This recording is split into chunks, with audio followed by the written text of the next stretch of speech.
partly free, a big deal in a region where freedom is rare. While neighbors face conflict and authoritarianism, Somaliland holds elections, builds institutions, and lets people shape their future. Freedom House gave Somaliland a score of 47 out of 100. Not perfect, but proof of real progress.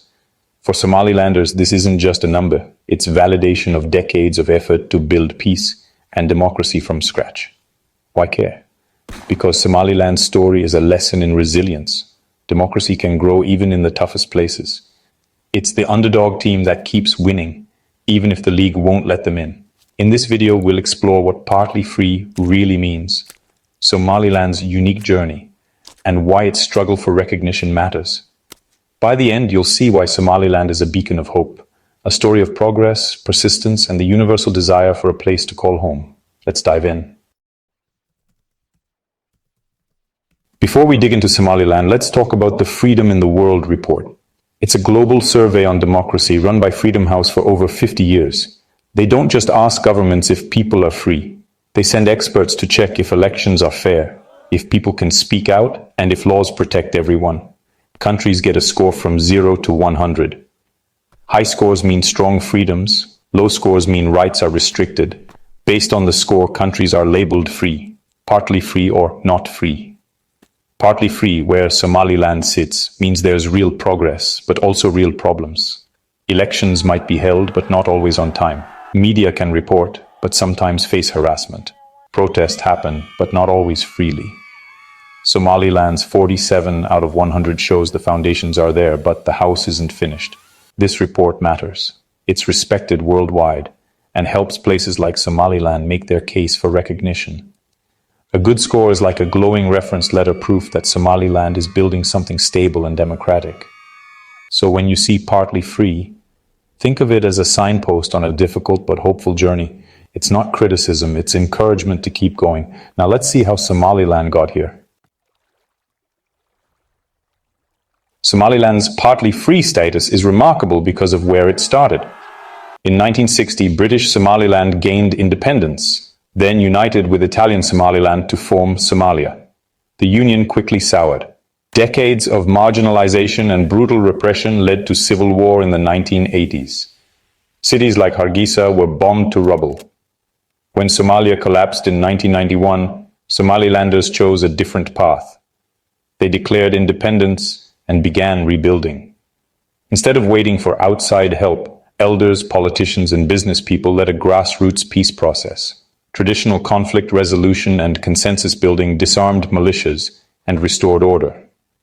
The 1993 Borama Conference created a hybrid government, blending clan-based representation with modern democracy. This homegrown system became the bedrock of Somaliland's stability. Since then, Somaliland has adopted a constitution, held competitive elections, and peacefully transferred power, rare feats in the region. It's a story of self-reliance and innovation, proving stability can be built even in the toughest circumstances. Somaliland didn't import democracy, it invented its own version. That's why it stands out today.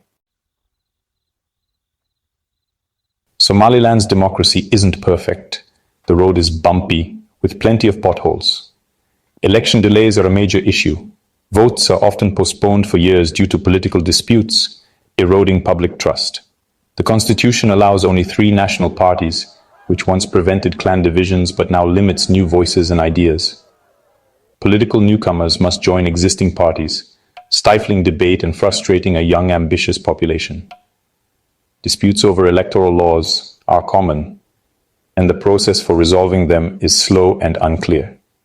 The opposition and civil society often claim the system favors the ruling party.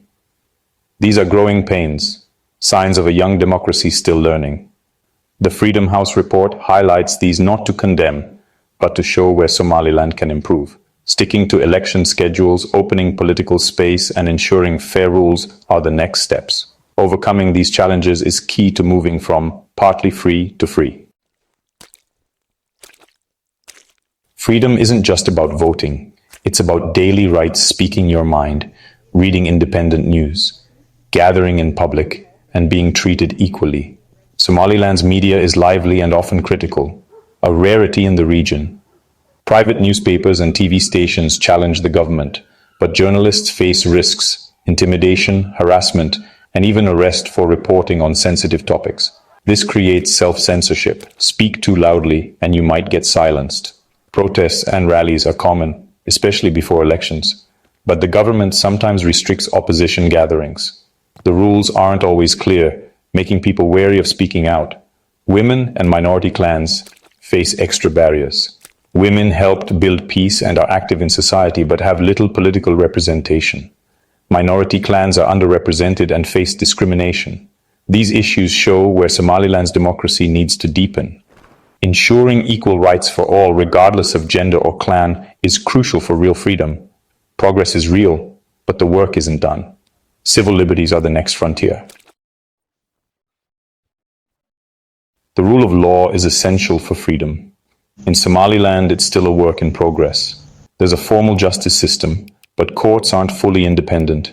Government influence is a problem, especially in political cases. Corruption is widespread, draining resources and eroding trust in institutions. Anti-corruption efforts exist, but progress is slow. Human rights groups face restrictions, making it hard to hold power accountable. Alongside the formal system, clan elders use customary law, zia, to resolve disputes quickly and fairly. This traditional system is trusted and helped build peace after the Civil War. But it can clash with modern laws, especially on women's and minority rights. Balancing the formal courts and traditional justice is a unique challenge for Somaliland. Strengthening both is key to a fair, robust legal system.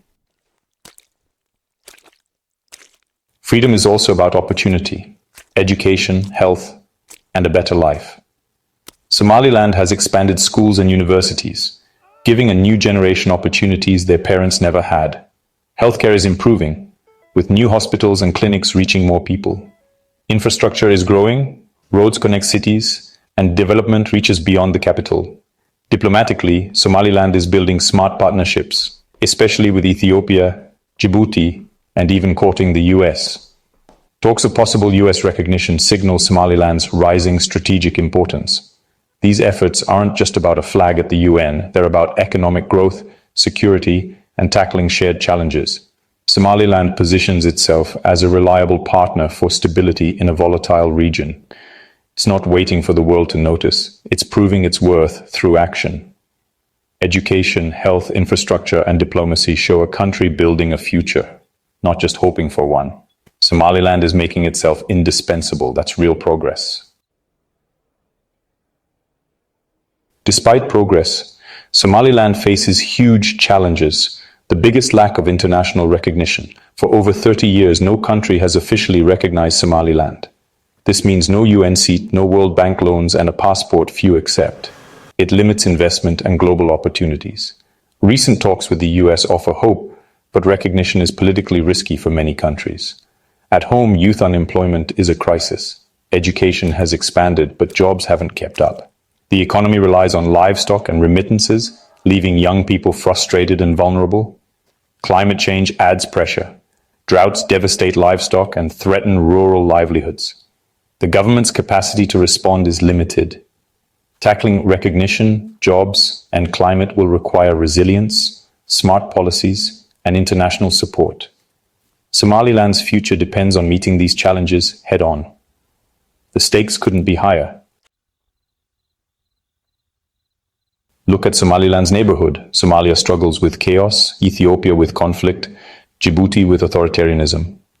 In this context, Somaliland's partly free status and score of 47 make it a democratic outlier. While democracy declines globally, Somaliland endures, choosing peace over war, ballots over bullets. Its journey is an inspiration, proving the desire for freedom can overcome daunting odds. Partly free means real progress, but also real contradictions. Elections delayed, journalists at risk, courts trusted less than elders. Somalilanders are proud of their achievements, but frustrated by the world